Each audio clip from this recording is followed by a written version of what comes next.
پاکستان کے لیے یہ بات پریشانی سے خالی نہیں کہ گزشتہ سال ملک کی شرح خواندگی میں اضافے کے بجائے 2% کمی دیکھنے میں آئی اور یوں ریاست پاکستان میں خواندہ افراد کی تعداد 60% سے کم ہو کر صرف 58% رہ گئی ہے۔ اس سے قبل اعداد و شمار کے مطابق پاکستان میں اسکول جانے کی عمر کے بچوں میں محض 70% بچے ہی اسکول کا رخ کرتے ہیں، جن میں صرف 50% بچے ہی پرائمری اسکول سے مڈل اسکول کی تعلیم تک پہنچ پاتے ہیں اور باقی 50% کسی نہ کسی صورتحال کے سبب اسکول جانا ترک کر دیتے ہیں۔ یوں یہ کروڑوں بچے یا تو ایک دن کے لیے بھی اسکول کا رخ نہیں کرتے یا پرائمری تعلیم کے دوران ہی ان کی مالی ضروریات انہیں مزید اسکول جانے کی اجازت نہیں دیتی۔ سوچنے کے قابل امر یہ ہے کہ اسکول میں پڑھنے نہ جانے والے یہ بچے پھر آخر کہاں جاتے ہیں؟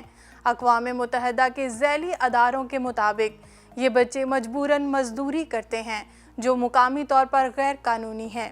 ایک دوسری رپورٹ کے مطابق ان لاکھوں بچوں میں سے بیشتر صرف 40 روپے یومیہ کماتے ہیں اور یوں نہ تو پیٹ کا ایندھن بجھ پاتا ہے اور نہ ہی ان کی حالت سنورتی ہے۔ ایسی ہی ایک سچی داستان اقبال مسیح کی ہے، جس کا تذکرہ اطالوی مصنف فرانسسکو نے اپنے ناول میں کیا ہے۔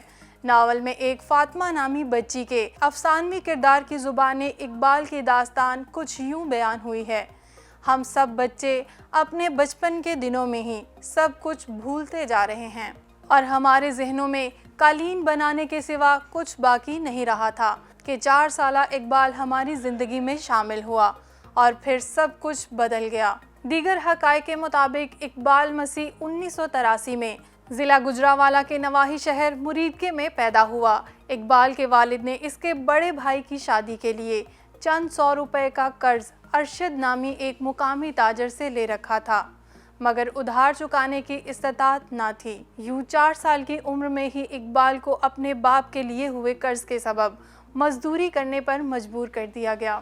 6 سال تک کے لیے اقبال دن میں 14 گھنٹے تک کام کرتا رہا، مگر قرض تھا کہ جوں کا توں موجود رہا۔ جب وہ 10 سال کا ہوا تو اس عذاب سے نجات حاصل کرنے کے لیے بھاگ کھڑا ہوا، مگر پولیس کے مقامی افسران نے اس کو پکڑ کر دوبارہ اسی تاجر کے حوالے کر دیا۔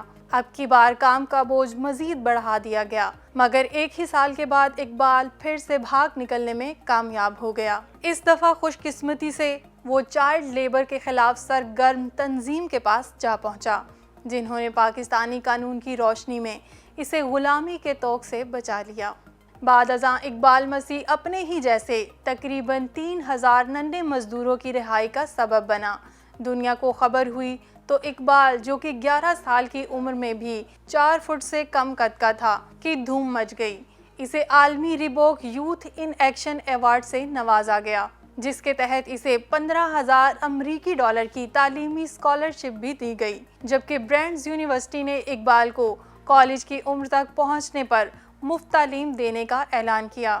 بچوں کے حقوق کے لیے کام کرنے والی عالمی تنظیموں نے اس مجاہد کو پہلے سویڈن اور اس کے بعد امریکہ میں اسکول کے بچوں سے بات چیت کرنے کے لیے بلایا، جہاں مقامی اسکولوں کے طالب علموں نے اپنی جیب خرچ سے ایک فنڈ قائم کیا، جو آج بھی پاکستان میں موجود 20 اسکول چلا رہا ہے۔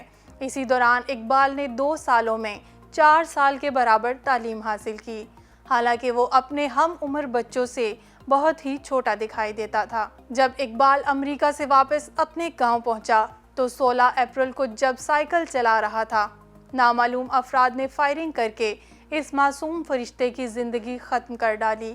یہ گناہ کن ظالموں کے ہاتھ سرزد ہوا کوئی نہیں جانتا۔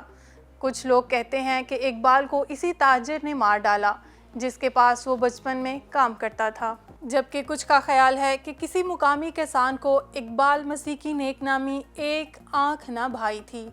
دنیا اقبال مسیح نامی ننھے پاکستانی کو آج تک نہیں بھول پائی۔